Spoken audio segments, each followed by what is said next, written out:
ఫిబ్రవరి 12వ తేదీన దేశవ్యాప్త సార్వత్రిక సమ్మె దేశవ్యాప్తంగా జరుగుతూ ఉంది.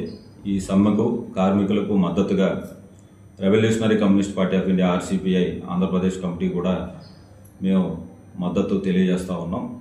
ముఖ్యంగా కేంద్రంలో నరేంద్ర మోడీ కానివ్వండి, రాష్ట్రంలో చంద్రబాబు నాయుడు కానివ్వండి, ఈ కూటమి ప్రభుత్వం కలయిక అనేది ఈరోజు ఆంధ్రప్రదేశ్కి పట్టిన పీడగా ఈరోజు మేము చెప్తా ఉన్నాం. ఎందుకు అనంటే ఈరోజు విదేశాల నుంచి కార్పొరేట్ సంస్థలు వస్తూ ఉన్నాయి మన రాష్ట్రానికి, లక్షల్లో ఉద్యోగాలు వస్తాయని చెప్తా ఉన్నారు. కానీ వాస్తవానికి లక్షల్లో ఉద్యోగాలు ఊడుతున్నాయని చెప్పేసి మేము చెప్తా ఉన్నాం. ఈరోజు ఊడిన ఉద్యోగాలని ఈరోజు మీరు ఎక్కడా కూడా ఏ డేటాబేస్లో కూడా ఎంటర్ చేయడం లేదు. కానీ వచ్చిన ఉద్యోగాలని కలుపుకుంటా పోయి లక్షల్లో ఉద్యోగాలు ఇచ్చామని చెప్పేసి ఈరోజు ప్రజలకి తప్పుదోవ పట్టించే పరిస్థితిలో ఈరోజు చంద్రబాబు నాయుడు ప్రభుత్వం ఉంది. అట్లాగే దేశంలోనే ఎక్కడా లేని విధంగా మన ఆంధ్రప్రదేశ్లో పరిశ్రమల్లో పనిచేస్తున్నటువంటి కాంట్రాక్ట్ కార్మికులకు చాలా అతి తక్కువ వేతనాలు, కనీస వేతనాలు అమలవుతూ ఉన్నాయి ఈరోజు. అంటే చంద్రబాబు నాయుడు ఇతర దేశాలకు వెళ్ళి, లండన్ వెళ్ళి, దావోస్ వెళ్ళి మా రాష్ట్రంలో ఉన్నటువంటి కార్మికులకు చాలా చౌకగా కార్మికులు ఉన్నారు, వాళ్ళకి వేతనాలు ఇవ్వాల్సిన అవసరం లేదు, ఈరోజు మేము 4 లేబర్ కోడ్లు అమలు చేస్తాం, 10 గంటలు కాదు 12 గంటలు కష్టపెట్టుకోండి కార్మికుల చేత, ఊడిగం చేసుకోండి అని చెప్పేసి ఈరోజు వాళ్ళని ఇక్కడికి కంపెనీలు పిలుస్తున్నట్టుగా మాకు అనిపిస్తూ ఉంది.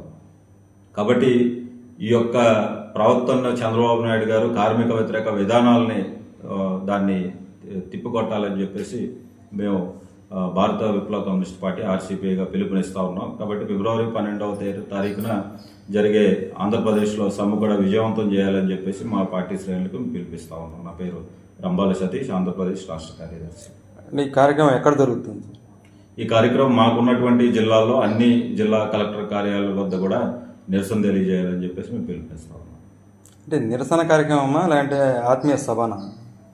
నిరసన కార్యక్రమం ఫిబ్రవరి 12 కార్మికులకు మద్దతుగా 4 లేబర్ కోడ్లు రద్దు చేయాలని చెప్పేసి కార్మిక డిమాండ్లకు మద్దతుగా మేము నిరసన తెలియజేయాలనుకుంటున్నాం. దీనివల్ల మీరేం మెసేజ్ ఇవ్వాలనుకుంటున్నారు సార్? అంటే ఖచ్చితంగా కార్మికులందరూ కూడా ఐక్యంగా పోరాడాలి. కార్మిక వ్యతిరేక విధానాలు నశించే వరకు కూడా, ఆపేంత వరకు కూడా కార్మిక హక్కులకై అందరూ కూడా కలిసికట్టుగా ఐక్యంగా పోరాడాలని చెప్పి పిలుపునిస్తాం. కార్మికుల హక్కులు ఓకే సార్, కార్మికుల హక్కులు అంటే ఏంటి? మీ వెర్షన్ ఏంటి? అంటే 4 లేబర్ కోడ్లు రద్దు చేయాలి. అంటే 8 గంటల పని విధానం మనకు ఉండేది, కానీ కూటమి ప్రభుత్వం వచ్చిన తర్వాత అది 10 గంటల పని విధానం అమలు చేస్తూ ఉన్నారు. ఇది రద్దు కావాలా. అలాగే కనీస వేతనం ఈరోజు 420 రూపాయలు ఉంది. సో దాన్ని మేము కనీస వేతనం అది సరిపోదు, ఖచ్చితంగా నెలకి 28,000 రూపాయల జీతం అమలు చేయాలని చెప్పేసి మేము డిమాండ్ చేస్తూ ఉన్నాం. 28,000 అంటే దాదాపుగా అప్పుడు 800 అవుతుంది సార్. అవును. అది అంటే ఒకేసారి డబల్ చేయడంలో గవర్నమెంట్ చేయగలదంటారా? అంటే ఖచ్చితంగా చేయగలుగుతుంది. ఎందుకు అని అంటున్నామంటే సుప్రీంకోర్టు దాదాపుగా మనకి 2014లోనే ఒక తీర్పు ఇచ్చింది.